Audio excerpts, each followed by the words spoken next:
நம்மை ஆசீர்வாதமாய் நடத்துவாராக. வருகிற நீங்கள் தயவுசெய்து கரெக்டாக ஒரு 6:30 நீங்கள் வரும்படி உங்கள் அன்போடு கூட கேட்டுக்கொள்ளுங்க. கர்த்தர் உங்களை நடத்துவார். வேதத்திலிருந்து நாம் ஒரு வசனத்தை வாசிக்க போகிறோம். ஏசாயா தீர்க்கதரிசியின் புத்தகம் 26ஆம் அதிகாரம் 3ஆம் வசனத்தை வாசிப்போம். ஏசாயா 26:3. உம்மை உறுதியாய் பற்றிக் கொண்ட மனதை உடையவன், உம்மையே நம்பியிருக்கிறபடியால் நீர் அவனை பூரண சமாதானத்தோடு காத்துக் கொள்ளுவே. இருந்த வண்ணமாக நான் ஜெபிப்போம். பரலோக பிதாவே, நல்ல ஆண்டவரே, கிருபை நிறைந்த கர்த்தாவே, நன்றியோடு நாங்கள் உம்மை துதிக்கிறோம், ஸ்தோத்திரிக்கிறோம். இவ்வசனத்தை கர்த்தருடைய கரத்திலே தாழ்த்துகிறோம். வசனத்தை ஆசீர்வதித்தாரும் சமீபத்திலும் தூரத்திலும் கேட்கிற கர்த்தருடைய பிள்ளைகளுக்கு தேவையான வார்த்தைகளை நீ பேசும்படியாய் உம்முடைய கரத்திலே என்னை ஒப்புக் கொடுக்கிறேன். இதுவரையும் உதவி செய்த பரிசுத்த ஆவியானவர் இப்பொழுதும் எனக்கு உதவி செய்யும்படியாக உம்முடைய கரத்திலே தாழ்த்தி தருகிறேன். தொடர்ந்து கிரியை செய்க. இயேசுவின் நாமத்தில் ஜெபிக்கிறோம் நல்ல பிதாவே, ஆமென். கர்த்தர் சொல்கிறோம். வாசித்த இந்த வேத வசனத்தில் உம்மை உறுதியாய் பற்றிக் கொண்ட மனதை உடையவர், உம்மையே நம்பியிருக்கிறபடினாலே நீர் அவனை பூர்ண சமாதானத்தோடு காத்து கொள்வீர். அதாவது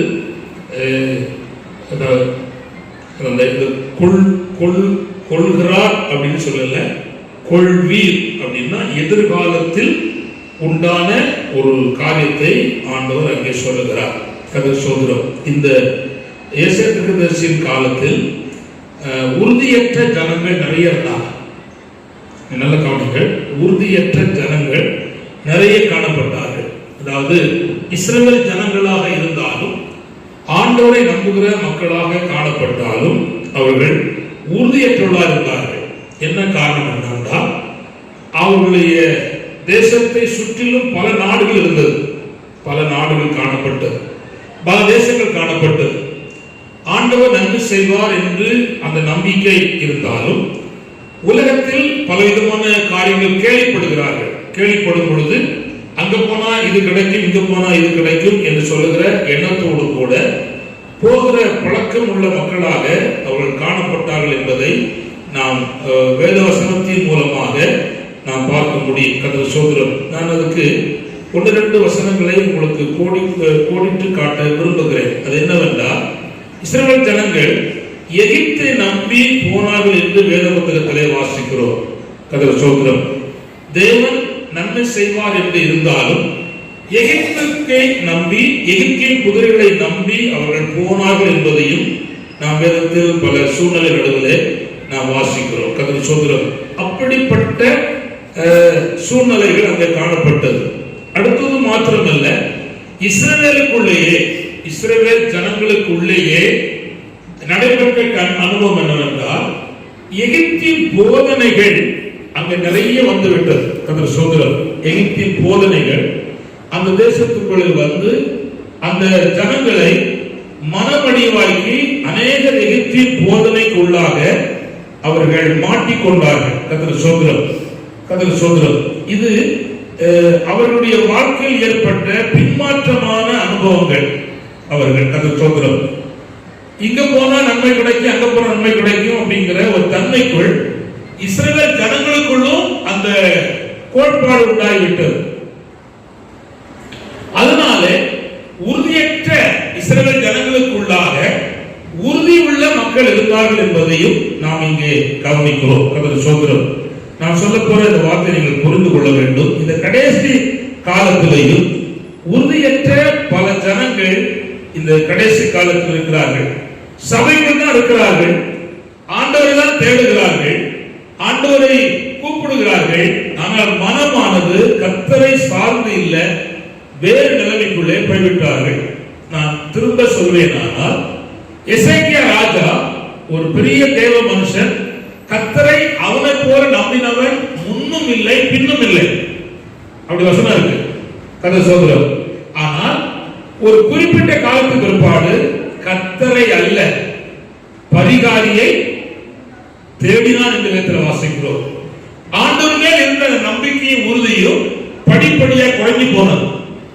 இன்றைக்கும் ஆண்டுடைய பிள்ளைகளா இருக்கிற கர்த்தருடைய பிள்ளைகளா இருக்கிற தேவ பிள்ளைகள் ஆண்டவர் மேல் வைத்திருந்த அந்த நம்பிக்கையும் அந்த உறுதியை விட்டு பின்தங்குற அனுபவங்கள் பெருகிக் கொண்டு வருகிறது. காரணம் என்னவென்றால் இந்த உலகத்தின் பல காரியங்களை அவர்கள் கேட்கிறார்கள், பார்க்கிறார்கள், நடைமுறைகள் காரியத்திலே காணப்படுகிறார்கள். இதனால் உறுதியற்ற ஜனங்கள் நிறைய பெருகிக் கொண்டு வருகிறது. பொய்யான தீர்க்க தரிசனங்களையும் பொய்யான காரியங்களையுமே நம்பி போகிற கூட்டம் இந்த காலத்திலேயும் பெருகியிருக்கிறதை நாம் கண்ணால் காண முடியும். கர்த்தருக்கு ஸ்தோத்திரம். அதனால நாம் புரிந்து கொள்ள வேண்டிய ஒன்று என்னவென்றால், நானும் நீங்களும் அறிந்து கொள்ள வேண்டிய ஒன்று, நம்முடைய மனம் கர்த்தரை குறித்த காரியத்தில் எப்படி இருக்கிறது என்பதை இந்த வசனத்தின் வழியாக நம்மை நாமே சோதித்து ஆராய்ந்து நாம் பார்க்க வேண்டும். கர்த்தருக்கு ஸ்தோத்திரம். ஆனால் இந்த கடைசி காலத்தில் பலவிதமான ஜனங்கள் வண்டல் போல் குழம்பி இருப்பார்கள். வேதத்திலே செப்பனியாவில் வசனம் இருக்கிறது என்னவென்றால், கவனிங்கள், கர்த்தரை தேடினால் நன்மை வரலாம், வராமல் இருக்கலாம். அதனால லாபம் என்ன அப்படிங்கிற ஒரு நிலைமைக்குள் காணப்படுவார்கள். கர்த்தர் சொல்கிறார், வண்டல் போல் குழம்பி இருப்பார்கள். கர்த்தர் சொல்கிறார், வண்டல் போல் குழம்பி இருப்பார்கள். கர்த்தர் சொல்கிறார், அப்படியே அந்த நிலைமைக்குள் அவர்கள் வாழ்க்கைக்குள் கடந்து போய்விட்டார்கள். அதுவும் இதுவும் ஒண்ணுதான் அப்படிங்கிற நிலைமைக்குள் அப்படி ஜீவிகள் கடத்தப்பட்டு போய்விட்டது. ஏன் இவ்விதமான நிலைமை என்றால், தேவ ஜனங்கள் தேவனை மேல் வைத்த அந்த நம்பிக்கையை விட்டு, கர்த்தரை விட்டு, கர்த்தருடைய காரியங்களை விட்டு திசைமாறிவிட்டார்கள். செப்பனியா 1ஆம் அதிகாரம் கர்த்தர் சொல்கிறார், 12ஆம் வசனத்தை வாசிப்போம். செப்பனியா 1:12. அக்காலத்திலே எருசலேமை விளக்கை கொளுத்தி வண்டல் போல் குழம்பி இருக்கிறவர்களும் கர்த்தர் நன்மை செய்வதும் இல்லை,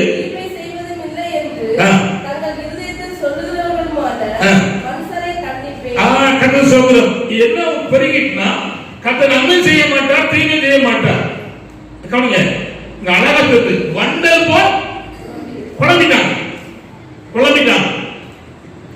4 பேர் பேச்ச கேட்டு, 4 ஆட்களுடைய காரியங்களை கேட்டு, துருபேசக்காரர்களை பின்பற்றி குழம்பிட்டாங்க. இப்போ பாருங்க, பல ஊழியர்கள் விசுவாசிகளை கொஞ்சம் பேச விட்டா முழு குழம்பிட்டாங்க. கர்த்தர் நன்மை செய்வார் என்று நம்பி இருந்த காலம் போயிட்டு வண்டல் போல் குழம்பிட்டான். ஆராணிக்கு ஒரு மனுஷன் ஏன் பிந்தி வாரான் அப்படின்னா, ஆண்டவருக்கு மேல அவனுக்கு நம்பிக்கை இல்லை, எதிர்பார்ப்பு இல்லை, ஏதோ போறோம் வாரோம் அப்படிங்கிற நிலையில பின்தங்குதான். ஆண்டவர் மேல நம்பிக்கை இல்லை. நம்பிக்கை இருந்தா கண்டிப்பா எழுதுகிறார் ஆண்டவர், கர்த்தர் நன்மை செய்வதும் இல்லை, தீமை செய்வது என்று தங்கள் இருதயத்தில் சொல்லுகிறமான மனுஷர்களை தண்டிப்பேன். கர்த்தர் சொல்கிறார். இந்த அளவுக்கு ஜனங்கள் போய்விட்டார்கள்.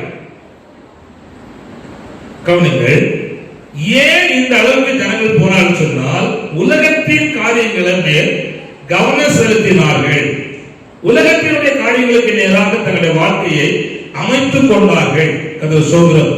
அதுதான் இந்த ஜனங்களுக்கு ஏற்பட்டிருக்கிற ஒரு பெரிய குழப்பம் என்பதை நாம் பார்க்கிறோம். கர்த்தர் சொல்கிறார், நான் அறிந்து கொள்ள வேண்டிய மிக முக்கியமான ஒரு வார்த்தை.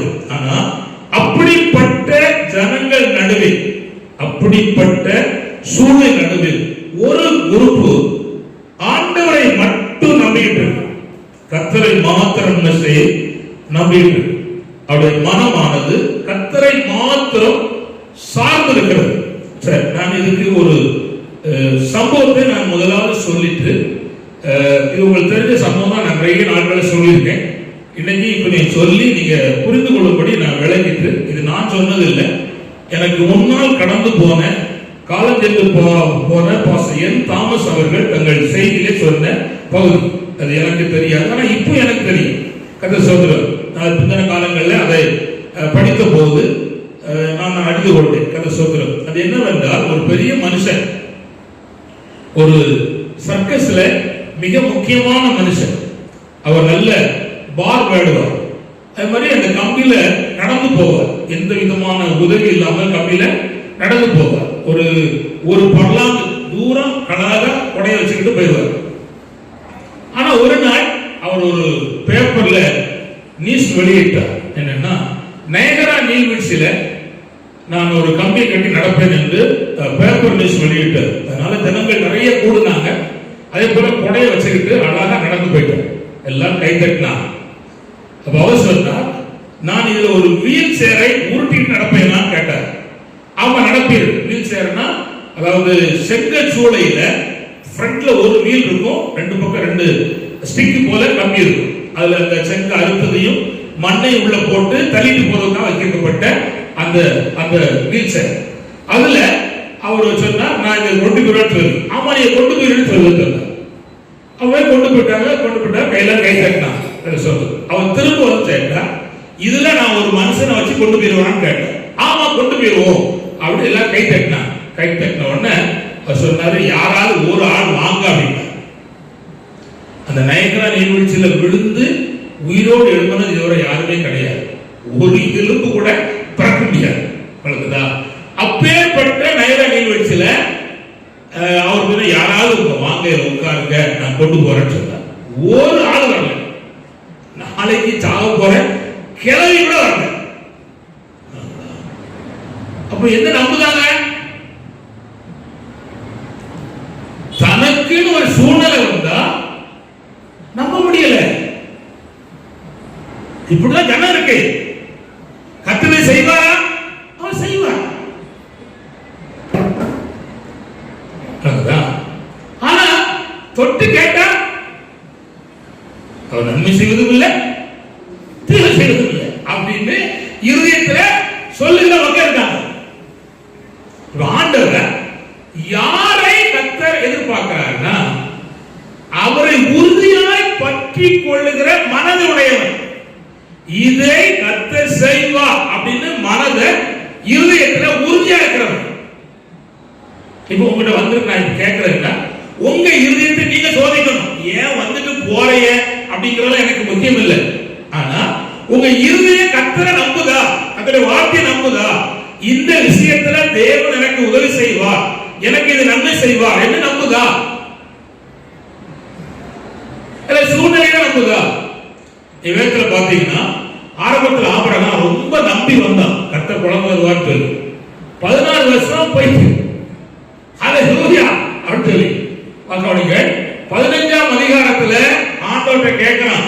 அவன் பயந்து 14ஆம் அதிகாரத்துல ஒரு பிரச்சனை. அந்த பிரச்சனை நடுவில் அவன் பயந்து இருக்கிறான். கர்த்தர் வந்தார், பயப்படாத, நான் மகா பெரிய கேடவும் பலனுமா இருக்கேன்னு சொல்லி. இப்போ கவனிங்க, அவன் கேட்கிறான். கர்த்தர் சொன்னதுக்கும் அவன் சொன்னதுக்கும் சந்தர்ப்பமே கிடையாது. உள்ளத்துக்குள்ள கிடக்கிற அந்த குமுறல் வெளியே வருது. ஆண்டவரே, நான் பிள்ளை இல்லாத இருக்கிறேன், எனக்கு என்ன? அவரோட பிள்ளை தருவ கூட்டி இருக்கிறாரு. உனக்கு பிள்ளை தருவேன்னு கூட்டி வந்திருக்காரு. அழைப்பு வேதம் சொல்லுது, ஊர் என்கிற கல்கியா தேசத்திலிருந்து உன்னை அழைத்து வந்த தேவன் நான் தான் அப்படிங்கிறார். உன்னை இந்த ஊர்ல இருந்து இந்த ஊருக்கு அழைத்து வந்திருக்கேன். எதுக்கு? உனக்கு குழந்தை தான். ஆனா நம்ப முடியல. சரீரம் கொஞ்சம் கொஞ்சமா செத்துட்டு போயிட்டு இருக்கு. நம்ப ஏது இல்ல, சரீர பிரகாரமான எந்த ஏதும் இல்ல. அப்ப ஆண்டு சொன்னாரு, வீட்டுல இருக்காரு, சாரால பார்த்த நீ செத்த வெளியே சொல்லிட்டு வீட்டை விட்டு வெளியே கொண்டு வந்தார். மேல பா அப்படின்னா, உள்ளே பார்த்துட்டு இருக்கிய, வெளியே வாயா, மேல பாரு அப்படின்னா. மேல பார்த்து நட்சத்திரமா இருக்கு. ஆண்ட சொன்னாரு, மிஸ்டர், அவனுடைய பார்வையை மாத்துறார். தம்பிமார் கவனிங்க, சும்மா ஏதோ கூட்டத்துக்கு வந்தேன் இருந்தேன் செத்து போறேன்னு போவாங்க. வாழ்க்கையில கொஞ்சம் கொஞ்சமாக முன்னேறதுக்கு என்ன உண்டு அதை பார்க்கணும். கதை சொல்றோம், எப்போதும் இருந்த போது வாழ்க்கையில் இருந்தா ஒரு பிரயோஜனம் கிடையாது. கொஞ்சம் ஆக்டிவிட்டியாக ஆவிக்குரிய ஜீவிதத்தில் கேட்கிற வசனத்துக்கு நம்ம வாழ்க்கைக்கு ஒப்பு கொடுத்து முன்னேறதுக்கு என்ன உண்டு அதை பார்க்கணும். கதை சொல்றோம், வெளியே கூப்பிட்டார், மேல பார்த்தா நட்சத்திரம் எப்படி இருக்கோ அப்படி ஒரு ஜனம் இருக்கும் அப்படின்னு. கொஞ்சம் விசுவாசம், கொஞ்சம் நம்பிக்கை வந்துச்சு. ஆனா ஆண்டவரை அவன் சோதனை பண்ணான். பலியை கொண்டு வந்தா தான் பலிய கட்டளையிட்டா, ஆசீர்வதித்தா. அதுக்கப்புறம் வந்துச்சு. கொஞ்ச நாள் கழிச்சு திரும்ப ஆண்டவர் அவனுக்கு நம்பிக்கை எல்லாம் போயிட்டு, சுத்தம் போயிட்டு, அது திரும்ப இல்ல, நம்பிக்கை போக போக வந்துட்டே இருப்பார். வந்து தைரியப்படுத்தினார், பேசினார், பேரை மாற்றினார், சுத்தப்படுத்தினார்.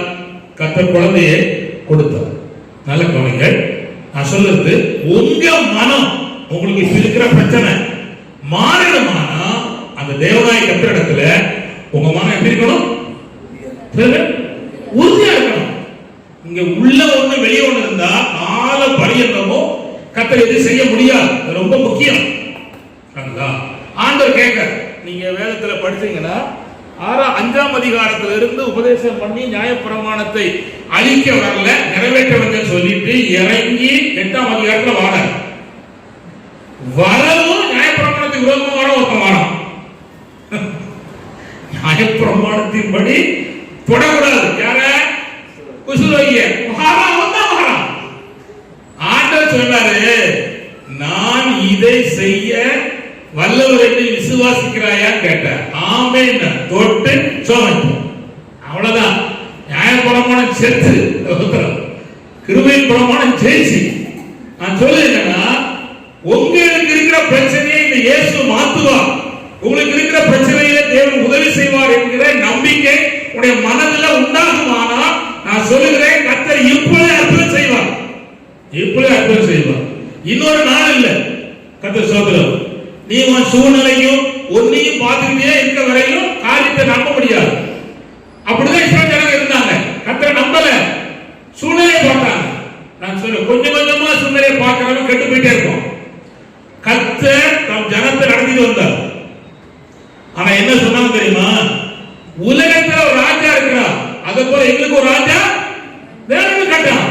கர்த்தர் சந்தோஷப்பட்டாரா? இவ்வளவு நாள் அவனை ஆண்டு வந்தேன், நடத்தினேன், நான் உலகத்தை பார்த்து கேட்கான், கொடுத்துட்டு போறப்போ உனக்கு விசாரம் அல்ல, என்னையே தள்ளிட்டான் அப்படிங்கிறார். மனுஷன் விரும்பி கட்டி கொடுக்கிறார், ஆனா உள்ள வேதனைப்படுது. நான் சொல்லுங்க தம்பிமார், நீ செத்த கிறிஸ்தவா வாழக்கூடாது, உயிர் உள்ளவனா வாழணும். கர்த்தர் சோதரம், நம்முடைய ஜீவியத்துல நம்முடைய மனதை கர்த்தர் பார்க்கிறார். அல்லேலூயா. பாருங்க, தாவீதை அபிஷேகம் பண்ணும் போது ஆண்டவர் வெளியே பார்த்தாரா, உள்ள பார்த்தாரா? உள்ள பார்த்தாரா, இன்னர பார்க்கிறார். இப்ப நீ அழகா வந்து உட்கார்ந்து போறதுல ஒரு பிரயோஜனம் கிடையாது. உன் இருதயம் எப்படி இருக்கு அதை பார்க்கிற. இந்த வசனத்தை நம்புதியா? இந்த வசனத்தை சார்ந்து கொள்ளுதையா? இந்த வசனத்தை ஏற்றுக்கொள்ளுதையா? இதுக்கு வாழ்க்கையை கொடுக்கிறையா? அப்படின்னு பார்க்கிற. பார்த்தாதான் கர்த்தர் நம்முடைய வேலை செய்ய முடியும். வசனம் நல்லா இருந்துச்சு, பிரசங்கம் சூப்பர், ஆமா அது என்னைக்கும் சூப்பரா தான் இருக்கும். ஆமா, ஆனா அது என்ன பிரயோஜனம்? உனக்கு என்ன இருந்துச்சு? உனக்கு உன் ஆத்மாவுக்கும் உன் ஜீவியத்தில் எப்படி இருந்துச்சு அதை பார்க்கணும். கர்த்தர் சொல்றார், இப்படிதான் இந்த ஜனங்கள் வாழ்ந்தாங்க. ஆனா கவனிக்க, அந்த கூட்டத்துல ஒரு கூட்டம் ஆண்டவரை மட்டும் மனதளவுல உறுதியா பிடிச்சிக்கிட்டு. ஹல்லேலூயா. கவனிங்க, இந்த உறுதியா பிடிச்ச கூட்டத்தை நான் சொல்ல விரும்புகிறேன். ஒன்று ரெண்டு உங்களுக்கு புரிந்து கொள்ளும்படி. ரூத்தை பாருங்க, ஏகப்பட்ட பிரச்சனை நடுவு அவள் வாரம். அவ மாமி சொன்னா, ஜாய்ஸ் கொடுத்தார், இனி என் வயிற்றுல குழந்தை பிறந்து உங்களுக்கு திருமணம் ஆவதற்கு சந்தர்ப்பம் கிடையாது. நீங்க வாழ வெட்டியா இருக்காங்க, உன் தேசத்துக்கு போ, நீ ஒரு மாப்பிள்ளைய பாரு, நீ திருமணம் பண்ணி சந்தோஷமா வாழ். ஆனா நான் என் கசத்தோடு கூட சேர்ந்து என் ஊருக்கு போய் சேர்ந்தேன், நீ வரான்னா அப்படின்னு சொல்லிட்டேன். கேட்ட உடனே ரெண்டு பேர் அழுதா. ஒரு பாடு அழுதா, ரூத் அழுதா. ஒரு பாடு அழுதுட்டு முத்தம் விட்டுட்டு டாடா பை பை அப்படின்னு அழுக குணமாக்கல. அழுக எங்க போயிட்டு பின்மாற்றி கொண்டு போயிட்டு. ரூத் சொன்னா ஒரே வார்த்தை, அந்த மோவாப் எல்லைக்குள்ள சொன்னா, இங்க பாருங்க, நீ போற இடத்துக்கு நான் வருவேன், உன் ஜனம் என் ஜனம், உன் தேவன் என் தேவன், மரணமே அன்பி உங்க ரெண்டு எங்க உண்மை எம்மையும் பிரிக்க வேற யாராலும் முடியாது. உறுதியா இருந்தா இந்த ஆண்டவர் தான் பின்பற்றுவேன் அப்படின்னு உறுதியா இருந்தா எங்க வச்சு பெத்திலே வந்தவங்க இல்ல மோவாபிலே உறுதியா இருந்தா அதை கர்த்தர் பார்த்தார். உறுதியா இருந்தவள கர்த்தர் உயர்த்தினார். உயர்த்தவே முடியாத சூழ்நிலை நடுவுல கர்த்தர் உயர்த்தினார். வாழ வச்சா தேவனாகிய ஆண்டவர் மேன்மையான அனுபவத்தை ஆண்டவர் கட்டளையிட்டார். நான் சொல்லுவதை கவனித்துக் கொள்ளுங்கள். உங்க மனம் உறுதியா இருக்குமானால் கர்த்தரை பற்றி விஷயத்துல போன வாரத்துல உறுதியா ஜோமனுக்கு கொடுக்கிற ஆசீர்வாதம் சொன்னேன். இன்னைக்கு உங்க மனம் எந்த அளவுக்கு உறுதியா இருக்குமோ அதுக்குரிய ஆசீர்வாதத்தை தேவன் தருவார். ஹல்லேலூயா, ஹல்லேலூயா. யாரையும் பார்க்காதங்க, யாரையும் யோசிக்காதங்க, யாரையும் பின்பற்றாதங்க. உங்க மனம் கர்த்தராகிய இயேசு கிறிஸ்துவிடத்திலே மனம் உறுதியா இருந்தா நான் இப்பொழுது சொல்லுகிற ஆசீர்வாதங்கள் உங்களுக்கும் உங்களுடைய சந்ததிக்கும் உங்களுடைய பிந்தின வாழ்க்கைக்கும் கர்த்தர் தருவார். ஹல்லேலூயா. ஃபர்ஸ்ட் என்ன தெரியுமா? உங்களை பூரண சமாதானத்தோடு காத்து கொள்ளி. எப்பொழுது உங்க மனம் வசனத்தின் மேலும் கர்த்தராகிய இயேசு கிறிஸ்து மேலும் ஆராதனை கடத்த உபதேசத்திலையும் சத்தியத்திலையும் உறுதியாய் இருக்குமானால் எதிர்காலத்திலே அந்த உறுதியாய் இருந்த பின்னால் உள்ள காலத்திலே தேவன் பூரண சமாதானத்தோடு காத்துக் கொள்ளுவார். அப்படியானா இருதயத்தை சமாதானத்தினால் நிரப்பி சமாதானத்தின் தாவரமாய் மாற்றி தேவன் ஆறுதல் கொடுத்து ஆறுதல் இல்லாத தேர்தல் இல்லாத இடத்தில் ஆறுதலை கட்ட கொடுத்து தேவன் பூரண சமாதானத்தினால் காத்து கொள்ளுகிறார். ஒருவேளை நீ நடந்து வருகிற காரியத்தில் இழப்புகள், நஷ்டங்கள், கஷ்டங்கள், பாடுகள் உங்களை சூழ்ந்திருந்தாலும் அதுல உறுதியா இருந்தால் ஒரு காலம் வரும் தேவனாகிய ஆண்டவர் உங்கள் ஜீவியத்திலே நீங்கள் பூரண சமாதானத்தோடு இருப்பதற்கு கர்த்தர் பாக்கியத்தை தருவார். நான் உதாரணத்தை சொல்கிறேன். யோபுடைய வாழ்க்கையில் கொஞ்ச காலம் செழிப்பா இருந்தார். ஒரு 30-35 வருஷம் செழிப்பா வாழ்ந்தார். ஆனால் திரும்ப அவன் வாழ்க்கையில போராட்டம் வந்துச்சு, பிரச்சனை வந்துச்சு. ஆனாலும் கர்த்தர் மேல் உறுதியாய் நம்பிக்கை வைத்திருந்தான். அவன் இருதயம் ஆண்டவரை பற்றின விஷயத்திலையும் அவன் மனதை பற்றின விஷயத்திலும் உறுதியா இருந்தது. கொஞ்சம் கூட மாறல. என்ன பிரச்சனை வந்தாலும், வியாதி வந்தாலும், கஷ்டம் வந்தாலும், 4 பேர் கேவலமாய் சிரிச்சாலும் பேசினாலும் அவன் இருதயம் கர்த்தருக்கு மேல சரியா இருந்துச்சு. என் மீட்பர் உயிரோடு இருக்கிறார், நான் அவரை பார்ப்பேன். ஒருவேளை அவரை கொண்டு போட்டாலும் நான் அவர் மேல் நம்பிக்கை செய்ய மாட்டேன், மாற்ற மாட்டேன் என்று உறுதியாக அந்த சொல்கிறோம். இதை பரலோகத்தின் தேவன் சாத்தானுக்கு முன்பாக சவால் என்று சொல்லி கர்த்தர் அந்த யோபின் 42ஆம் அதிகாரத்தில் வரும் பொழுது அவன் உறுதியை கண்ட கர்த்தர் அவன் சிறையிருப்பை மாற்றி முந்தின சீரை காட்டிலும் பிந்தின சீர் டபுளாக கர்த்தர் கொடுத்து அந்த தேசத்திலே திரும்ப பல ஆண்டு காலம் வாழ வைத்து இழந்த பிள்ளைகளை கர்த்தர் அந்த 10 பிள்ளைகளை திரும்ப கர்த்தர் கொடுத்து வசதிகளை கொடுத்து உயர்த்தி சத்துரு தோற்கடிக்கப்பட்டு போகத்தக்க அளவுக்கு தேவன் தம்முடைய காரியத்தை நிறைய பண்ணியிருக்கிறார். அந்த தேவன் இன்றைக்கு ஜீவிக்கிறார். அவர் மாறாதவர், உண்மையுள்ள கர்த்தர். அவர் மாறி போகவில்லை. அவர் இன்னும் தம்முடைய வல்லமையை வெளிப்படுத்துகிறார். உங்களுடைய இருதயம் கர்த்தரை பற்றி கொள்ளும் பொழுது கர்த்தர் அந்த காரியத்தை செய்வதற்கு அவர் உண்மையுள்ள தேவனா இருக்கிறார். ஹல்லேலூயா, ஹல்லேலூயா. அது சொல்றேன். ஃபர்ஸ்ட் ஆண்டவரை உறுதியாய் பற்றி கொள்ளும் போது தேவன் பூரண சமாதானத்தோடு தொடர்ச்சியாக எதிர்காலத்துல கர்த்தர் பாதுகாக்கிறார். நீ எந்த சூழ்நிலை வந்தாலும் நீங்க கலங்க தேவையில்லை, கர்த்தர் அதை செய்வார். இரண்டாவதாக நாம் செய்கிற ஆசீர்வாதம் என்னன்னா, அதாவது 5ஆம் வசனத்தையும் 6ஆம் வசனத்தையும் வாசிப்போம். ஏசாயா 26ஆம் அதிகாரம். அவர் உயரத்திலே வாசமாய் இருக்கிறவர்களை கீழே தள்ளுகிறார். அவர் தரை மட்டும் தாழ்த்தி மண்ணாக மட்டும் இடிய பண்ணுகிறார். நானே வாசிக்கிறேன். கால் அதை மிதிக்கும். சிறுமியானவருடைய காலும் எளிமையானுடைய காலும் அடிகளுமே அதை மிதிக்கும். நல்ல கவனிங்க. சிறுமை, எளிமை. இப்ப பார்த்தா ஒண்ணும் புரியாது. இஸ்ரவேல் ஜனங்களுக்கு விரோதமாக பெலிஸ்தியன் இருந்தார், எமோரியர் இருந்தார், அதாவது அசிரியர் இருந்தார்கள். இவர்கள் எல்லாரும் இவர்கள் கப்பம் கட்டினார்கள். யாரு? இஸ்ரவேலர்கள். நியாயாதிபதி காலத்துல கப்பம் கட்டினாங்க. திரும்ப பாபிலோனுக்கு இஸ்ரவேலர்கள் கப்பம் கட்டினாங்க. இப்ப அவங்க எப்படி இருக்காங்க?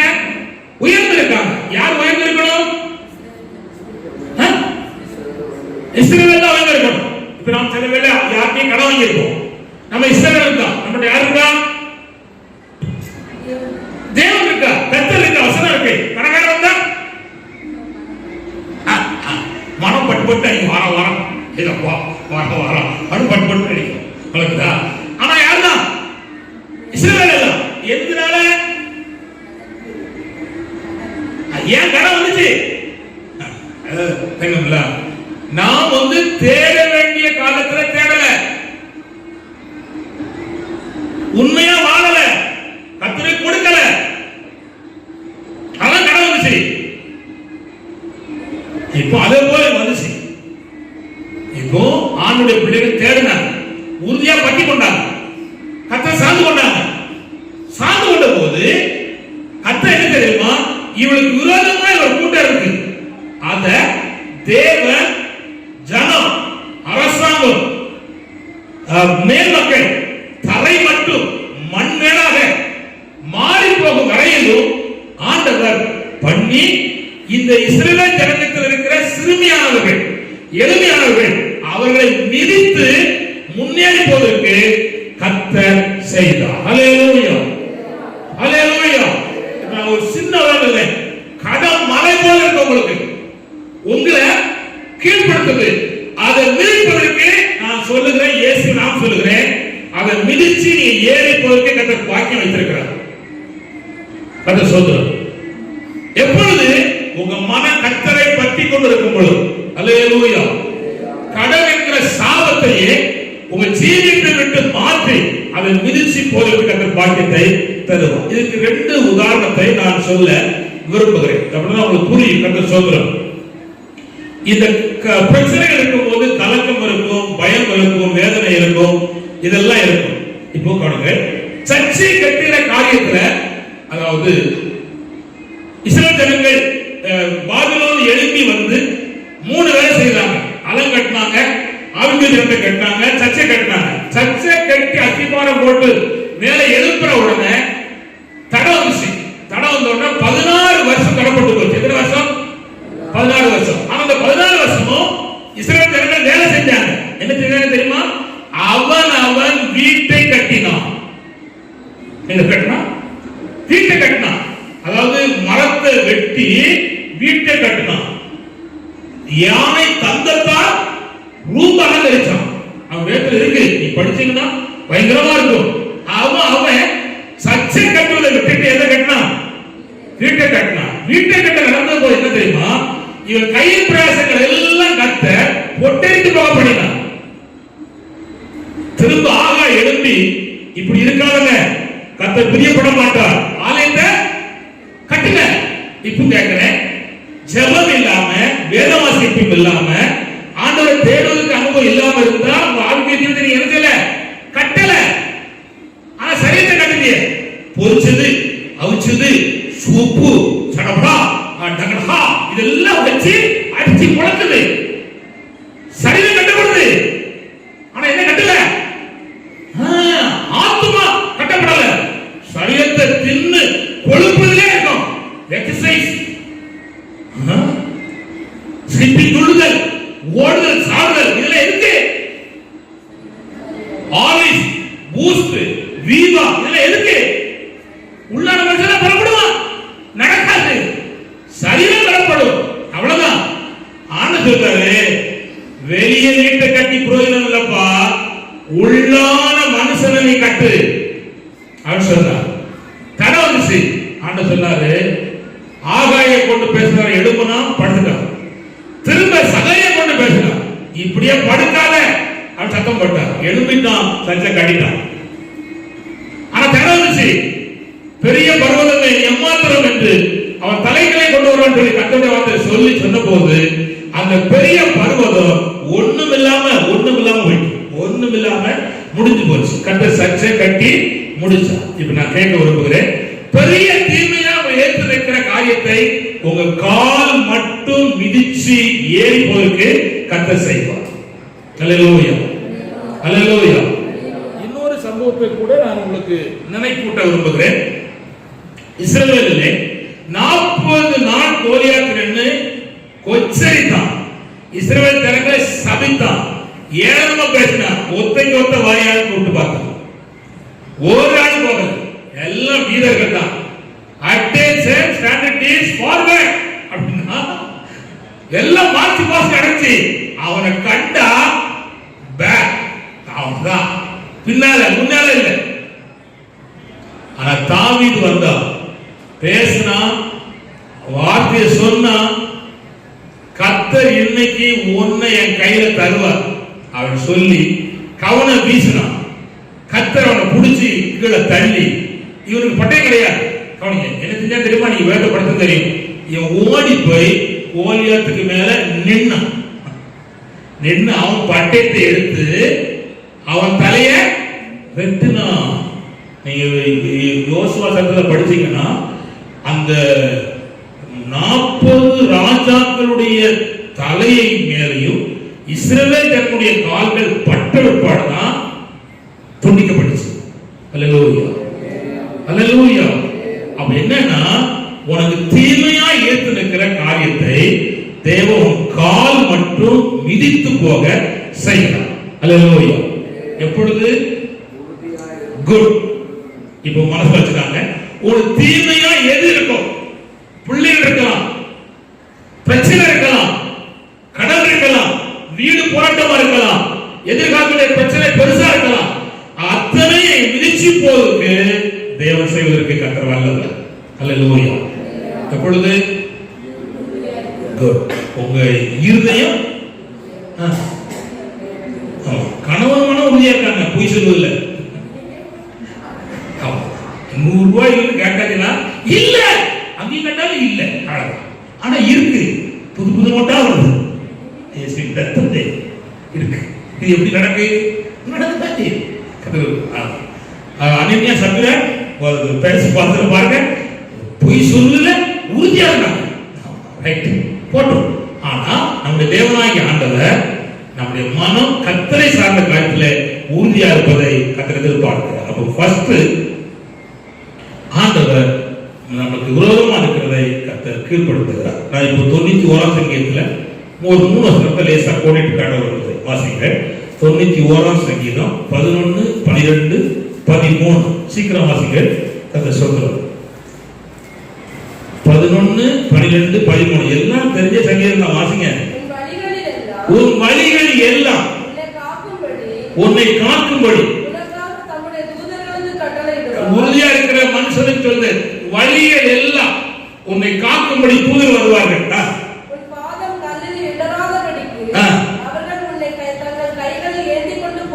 வாசிங்க அடுத்து. சிங்கத்தின் மேலும், வார்த்தை ரொம்ப மிக முக்கியம். சிங்கத்தின் மேலும் விரியன் பாம்பின் மேல் நடந்து, இந்த வார்த்தை மிதித்து போடுவாய் அப்படின்னா என்ன தெரியுமா? இந்த சிங்கம், அந்த வலு சர்ப்பங்கள் எல்லாம் சாபங்கள். எழுத்தின்படி சிங்கத்தை மிதிப்பதில்லை, அதுக்கு வாக்கியம் வச்சிருக்காரு, அது வேற இருக்கு. ஆனா ஆண்டவர் வைத்திருக்கிறது அனுபவம் என்னன்னா, நமக்கு முன்னால் பின்னால் இருந்த சாபங்கள் நம்மை தொடாத பிடிக்கும். தேவன் மிதித்து போடுவதற்கு பாக்கியத்தை தருகிறார். இப்ப உறுதியா இருந்த தானியேல் சிங்கத்தை மிதிச்சானா? சிங்கத்துக்கு உள்ள போயிட்டானா? குட். ரிங்கத்தை மிதித்தான். சோதரம். அப்போ இரண்டாவது ஆசீர்வாதம் என்னன்னா, தீமையை நம்முடைய பாதங்களுக்கு உட்படுத்துகிறார் மன உறுதியா இருக்கும்போது. மூன்றாவது கவனிங்கள், ஏசாயா 26:11. ஏசாயா 26:11. ஏசாயா 26:11. ஏசப்பா, என்ன பாடா இருக்கு. நானே வாசிக்கிறேன். கர்த்தாவே, உமது கை ஓங்கி இருக்கிறது, அவர்கள் அதை உமது ஜனத்துக்கு நீர் கொண்ட வைராக்கியத்தை கண்டு வெட்கப்படுவார்கள். அக்கினி உங்களுடைய சத்துருக்களை பட்சிக்கிறது. இப்ப பாருங்க, உறுதியா இருக்க கர்த்தருடைய பிள்ளைகளுக்காக கர்த்தருடைய கை எப்படி இருக்குன்னா ஓங்கி இருக்கிறது. அல்லேலூயா. பாருங்க, இப்போ கையை காமிங்க. இப்படி ஓங்கி இருக்கிறதுனா இந்த கை தொடர்ந்து ஒரு வேலையை செய்து முடிக்க போகுது. அப்போ ஆண்டவரிடத்துல உறுதியா இருக்கிற கர்த்தருடைய பிள்ளைகளுக்கு கர்த்தருடைய கை எப்படி இருக்குது? ஓங்கி இருக்கிறது. உங்கள் ஒவ்வொருவருக்காக, உங்க குடும்பத்துக்காக, பிள்ளைகளுக்காக, ஊழியத்துக்காக தேவன் தம்முடைய கையை ஓங்கி செய்ய வேண்டிய கிரியை செய்வதற்கு கர்த்தர் தம்முடைய கையை ஓங்குகிறார். அல்லேலூயா.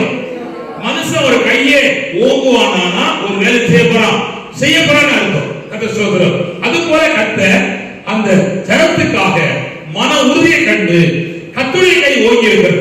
கர்த்தருடைய கை 3 வகையிலே ஓங்கி இருந்தது வேதனை. அதாவது கர்த்தருடைய வைராக்கியம் அது செய்தது. ஒன்று சொல்ல விரும்பப்படுங்க, ஏன் ஓங்கி இருந்ததுன்னா ஒரு காலத்தில் இஸ்ரவேல் ஜனங்கள் செய்த பாவத்தினாலே, அக்கிரமத்தினாலே, தொழில் துறைகளிலே சாபம் ஏற்பட்டுச்சு. தேவனே வடதிசையாகிய வெட்டுக்கிளி அனுப்பினார். சாபம் ஏற்பட்டுச்சு. தேசம், வீடுகள், குடும்பத்தில் நடுவில் இருந்து சாபம் இருந்தது. இஸ்ரவேல் ஜனங்கள் யோவேல் தீர்க்கதரிசி காலத்துல எல்லாரும் ஒன்று கூடி உபவாசம் பண்ணி அழுதாங்க, உபவாசித்தார்கள். வஸ்திரத்தை கிழிக்கல, இருதயத்தை கிழித்தார்கள். களஞ்சியத்தில் ஒண்ணும் இல்ல, பானையில் ஒண்ணும் இல்ல, வேதானியம் இல்ல, ஒண்ணும் இல்ல. ஆனா ஆண்டவர் சொன்னாரு, பார், நீ நஷ்டப்பட்ட 2 வருஷத்துக்கு நன்மையை நான் திருப்பி தருவேன். உன் மாடுகளுக்கு தருவேன், வெளி நிலங்களுக்கு தருவேன், உன் வீட்டுக்கு தருவேன், உன் களஞ்சியம் தருவேன். வறுமை என்கிற சாபத்தை தேவனுடைய கரமானது மாற்றி ஆசீர்வாதத்தினாலே நிரப்பிட்டு சொல்லலேலூயா. கர்த்தருடைய வைராக்கியமான கை எளிமையை செய்ற வேலை என்ன? ஆசீர்வாதத்துக்கு மாறா இருந்த சாபங்களை வறட்சியை மாற்றி ஆசீர்வாதத்தினாலே கர்த்தர் நிரப்பினார். இவ்வார்த்தையை கேட்கிற உங்கள் வாழ்க்கையில் இருக்கிற சாபங்கள், பிரச்சனைகள், தடுமாற்றங்கள், இல்லை என்கிற சூழ்நிலைகள் அத்தனை கர்த்தர் மாற்றி தேவன் ஆசீர்வாதத்தையும் நன்மைகளையும் கர்த்தர் கொடுப்பதோடு கூட மாத்திரமல்ல, எத்தனை ஆண்டு காலம் நீ நன்மை இழந்தீர்களோ அதை திரும்பி கணக்கு பார்த்து உங்களுக்கு கொடுப்பதற்கு தேவனாய் கர்த்தர் உண்மை உள்ளவராக இருக்கிறார். அல்லேலூயா. கர்த்தர் ஸ்தோத்திரம். ஒன்று யோவேல் 2:18 வாசிப்போம். யோவேல் 2:18. ஒரு ஆள் ஏசாயா பைபிள் எடுங்க, பைபிள் ஏசாயா 9:7. ஒரு ஆள் யோவேல் 2:18, ஒரு ஆள் ஏசாயா 9:7. அப்பொழுது தேவன் தம்முடைய தேசத்துக்காக வைராக்கியம் கொண்டு நமது ஜனங்களை கடாட்சிப்பார். நம்ம ஜனத்தை கடாட்சிப்பார். வாசிமா. கர்த்தர் மறுமொழி கொடுத்து நமது ஜனத்தை நோக்கி இதோ நான் உங்களை இனி புறஜாதிகளுக்குள்ளே நிந்தையாக வைக்காமல், கவனிங்க, இதுக்கு முன்னால் நிந்தையா வச்சிருந்தேன், இனி வைக்க மாட்டேன். உங்களுக்கு தானியத்தையும் திராட்சரசத்தையும் எண்ணெயையும் கொடுப்பேன். 3 காய் கொடுக்கிறார். ஒன்னு திராட்சரசம், எண்ணெய், தானியம். 3 கொடுப்பேங்கிறார். அதை கொடுங்க. கொடுப்பேன் சொல்லி இந்த எடப்பாடி சொன்னாலும் கொடுக்க போறதில்லை. இயேசுவின் ரத்தத்தை அந்த கொடுங்க. ஸ்டாலின் சொன்னாலும் கொடுக்க போறதில்லை. கமல் சொன்னாலும் கொடுக்க போறதில்லை. எவன் சொன்னாலும் கொடுக்க போறதில்லை. நம்பி ஏமாந்துறாங்க இயேசுவின் ரத்தத்தை. ஆனால் கொடுக்கிற ஒரு தேவன் இருக்கிறார், அவரை மேல பார்க்கணும். அல்லேலூயா, அல்லேலூயா. களஞ்சியத்துல இருந்தாலே கொடுப்பான், கஜனாவே காலி. இயேசுவின் ரத்தம் எல்லாரும் சேர்ந்து ராஜாவுடைய மகனுக்கு மொட்டை எடுத்தாங்க, முடி வெட்டாங்க, கடைசியில மொட்டை எடுத்து விட்டாங்க. அதே போல நாட்டை மொட்டை எடுத்துக் கொண்டிருக்கிற இந்த காலத்துல நாம் புரிந்து கொள்ள வேண்டிய ஒன்றை நாம் புரிந்து கொள்ளணும். ஆண்டவர் நமக்கு தரும்படி ஆண்டவர் எதிர்பார்க்கிறோம். அல்லேலூயா. தந்தனை வாங்கியாங்க வேண்டாம்னு சொல்லாங்க, அதனால நான் சொல்ல விரும்பல. ஆனா அதே நேரத்துல அதை நம்பறாங்க, அதை நம்பியெல்லாம் வாழ முடியாது. கர்த்தர் சொல்றோம், கர்த்தரை நம்புங்க, கர்த்தரை சார்ந்து கொள்ளுங்க. இங்க ஆண்டவர் சொல்லுகிறார், வறட்சியை மாற்றுன்னு சொல்லுங்க. ஏசாயா 9:7. அதான் தாவிதின் சிங்காசனத்தை கொண்டு என்னென்றைக்கும் நியாயத்தினாலும் நீதியினாலும் நிறைவேற்றும். அப்போ என்னன்னா ஆணையிட்டு இருக்கிற அஸ்திபாரத்தை அந்த சிங்காசனத்தை நிலப்படுத்துறார். கவனிங்க, தேவனுடைய கலை என்ன செய்யுதுன்னா உங்க மனம் உங்க வாழ்க்கை ஆணையிட்டு இருக்கா, அத தேவன் நிலப்படுத்துறார், ஸ்திரப்படுத்துகிறார். மூன்றாவது ஏசாயா 37 அதிகாரம் 31 32. ஏசாயா 37 31 32. யூதா வம்சத்தாரே தப்பி நீந்தவர்கள் மறுபடியும் கீழே வேர்பற்றி மேலே கனி கொடுப்பார்கள். கீழையும் பார்க்கிறார் ஆண்டவர், மேலையும் பார்க்கிறார். நல்லா கவனிச்சாங்க, இந்த வார்த்தை கவனிச்சாங்க. கர்த்தர் எங்க பார்க்கிறார்? ஃபர்ஸ்ட் கீழே பார்க்கிறார், மேலையும் பார்க்கிறார். நல்லா கவனிச்சாங்க. மேல கனி வரணுமானா கீழே சரியா இருக்கணும். அல்லேலூயா, அல்லேலூயா. இப்போ நீங்க பாத்தீங்கன்னா இந்த மாவடியில இந்த போற வழியில அந்த இது என்ன கொய்யாக்கா நட்டுருக்காங்க, சின்ன முழுவோல இருக்கு. ஆனா பூத்து காய்ச்சி காயா கிடக்கு, பார்க்கறதுக்கு அவ்வளவு கண் கூட இருக்கு. நான் நின்று கேட்டேன் ஒரு நாள், எவ்வளவு நாள் காய்க்கும்? 3 வருஷம் காய்க்கும், அதுக்கப்புறம் பட்டு போகும். அவ்வளவுதான், அவன் கனி அப்படிதான் இருக்கு. ஆனா ஒரு தென்னை மரம் காய்ப்பதற்கு 7 வருஷம் 8 வருஷம் ஆகும். முந்தின கால தென்னை மரம், இப்போ இல்லை. அது காய்ச்சி கஷ்டமானாலும் காய்ச்சிட்டா தொடர்ந்து காய்க்கும். எத்தனை வருஷம்? ரொம்ப வருஷங்கள் அது பலனை தருது. இப்போ கிறிஸ்தவ ஜீவியத்துல சடனா பூத்து சடனா கனி கொடுத்து சட்டு புட்டு முடிச்சுட்டாங்க. சமாதானம், அன்பு, சாந்தோடு பேருக்கு கொஞ்ச நாள் அன்பா இருக்கா, அவ்வளவுதான். அப்புறம்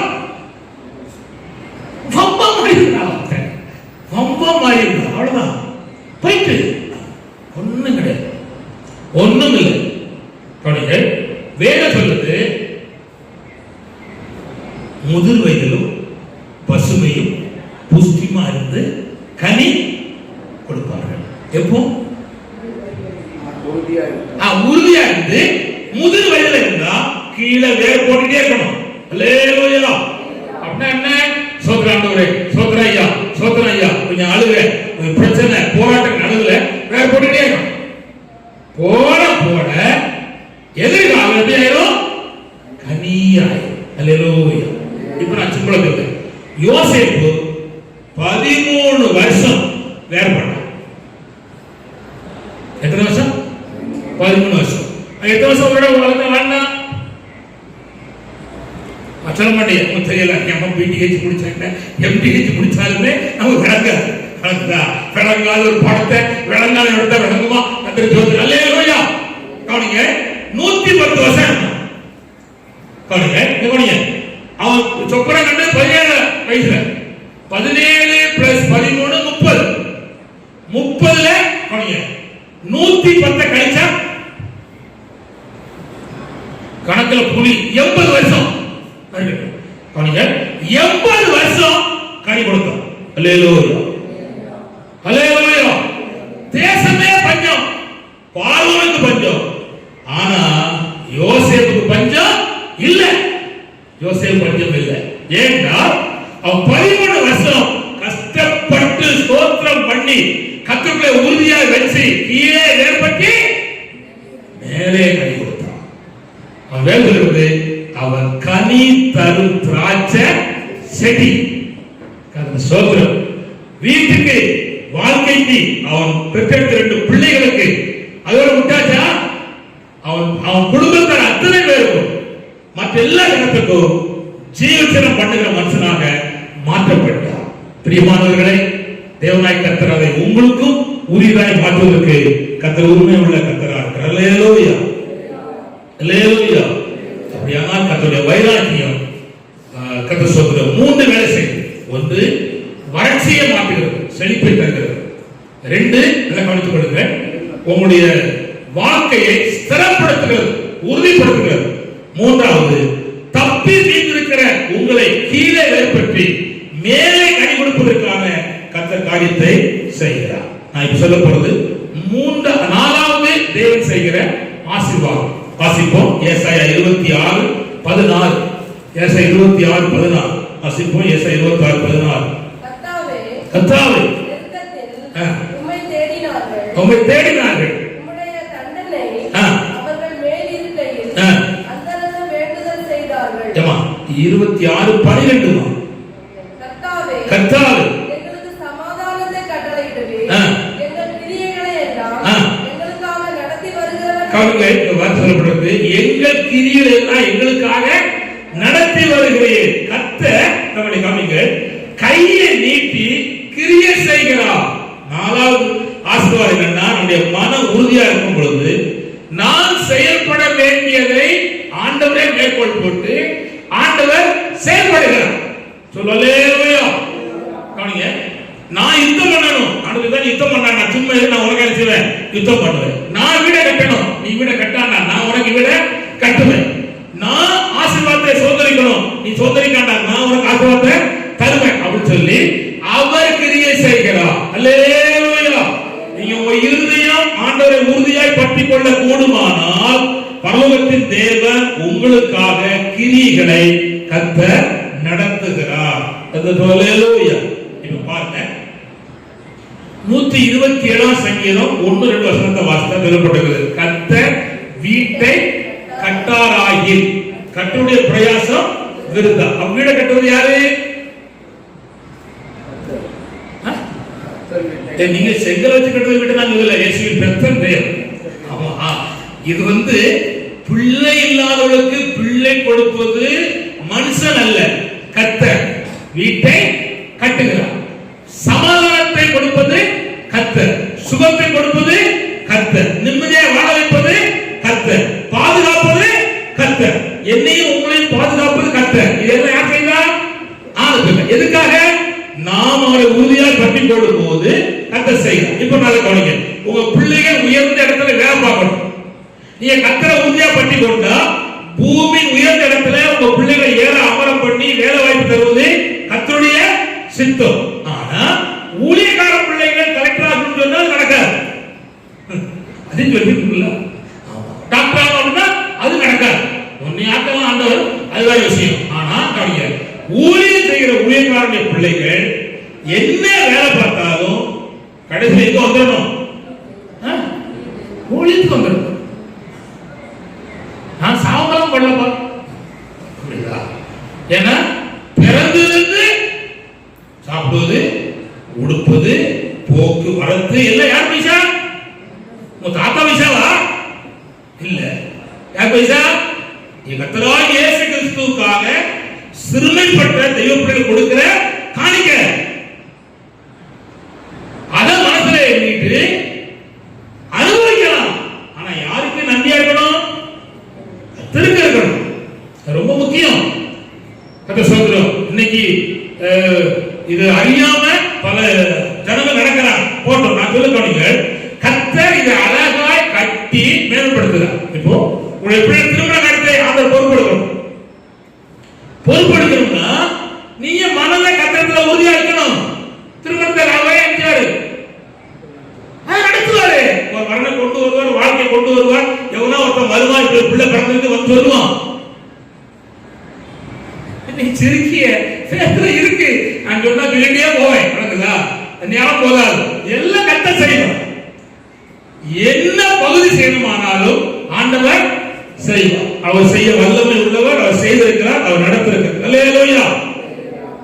கவனிங்க, எலியா 3 வருஷம் 6 மாசம் மழையும் பெய்யாது பனியும் பெய்யாது சொல்லிட்டு போயிட்டார். சொல்லி முடிச்ச உடனே கதை வந்துட்டு இவ்வளவு வைராக்கியம் பற்றி பேசிட்டேன், இவரை இனி போக கூடாது, கேரித்து போயிடும். அங்கே உன்னை காங்களா போசிட்டேன். கேரித்து போய் ஒழிச்சுக்கிட்டான். சவாலிட்டு ஒழிச்சிருக்கான் பயந்து. ஆனா டெய்லி சாயங்காலமும் காலையும் என்னது? களவாணி காக்கா. புரியுதா? கொண்டு அவன் களவாணி கையில சாப்பாடு கொடுத்து கத்த அனுப்புல கொண்டு ஒழுங்கா கொடுக்கு. அது ஒரு துண்டு கூட திங்கல. படிச்சீங்கன்னா உள்ளம் அவ்வளவு பூரிக்கும். சுட சுட ராஜா கிட்ட தான் ஒண்ணு பச்சோம் இல்லையா? அல்ல அந்த அம்மா எடுத்து சமையல் பண்ணி வைப்பா, திருப்பி இறைச்சி அப்போ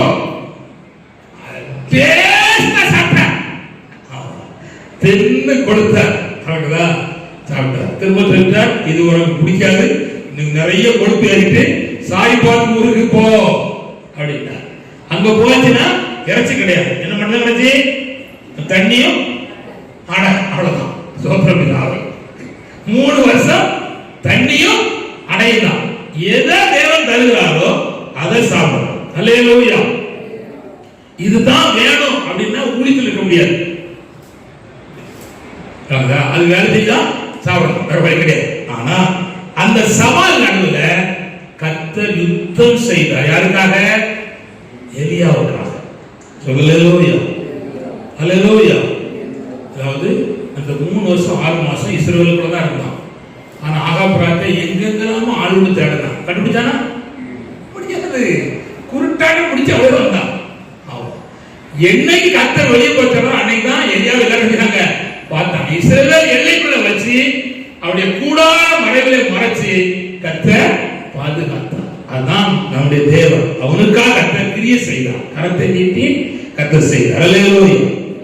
5வதாக நல்ல கவனிங்கள்.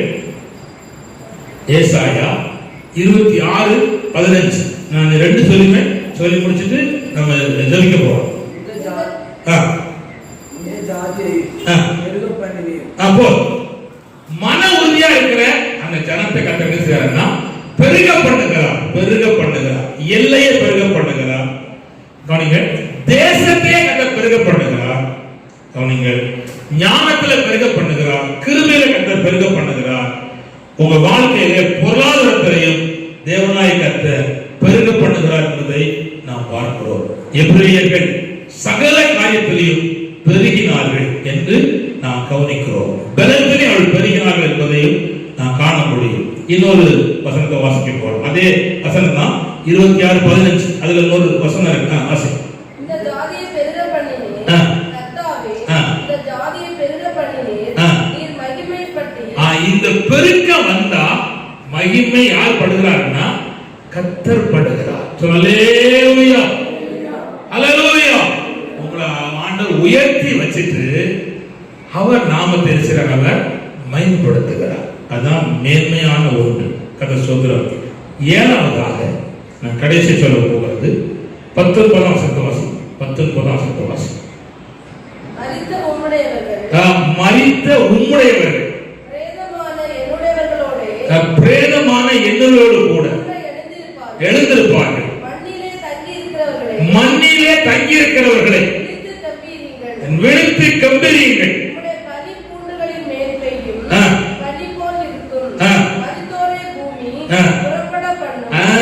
இந்த பூமியே கவனிங்க, மரித்து மன உறுதியோடு படுத்திருக்கிற பரிசுத்தவான்களை கவனிங்க பெறப்படு அப்படின்னு சொல்ல முடியும்.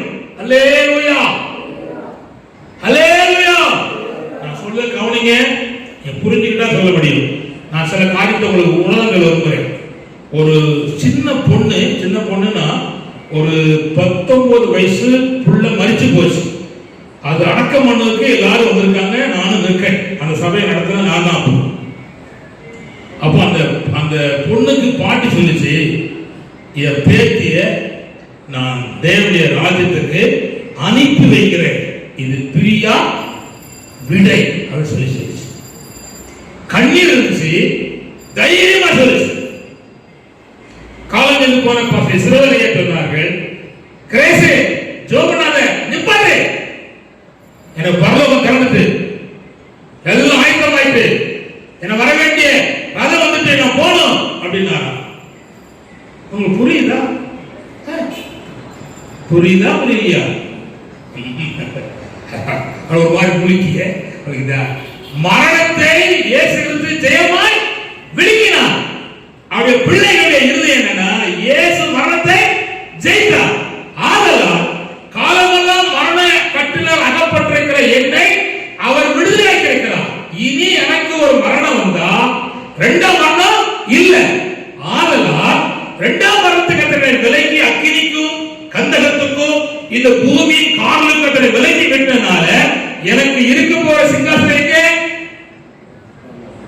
அப்படியே இருக்கிய முடிய பாரு பரலோகம். ஆதலால் வேறு சொல்றபடி மன உறுதியோடு இந்த பூமியிலே கர்த்தரை நம்பி உலக யாத்திரை பிடித்து மன்னர்களை படுத்திருக்க அத்தனை கர்த்தருடைய பிள்ளைகளையும் சத்தம் போட்டு பூமியே புறப்பட பண்ணிடுமா, இங்க படுக்காலப்பா உனக்கு இந்த இடம் இல்ல போயிட்டே அப்படின்னு அனுப்பிடுவான். எத்தனை ஆசீர்வாதம் இருக்கு, எத்தனை மகிழ்ச்சி இருக்கு.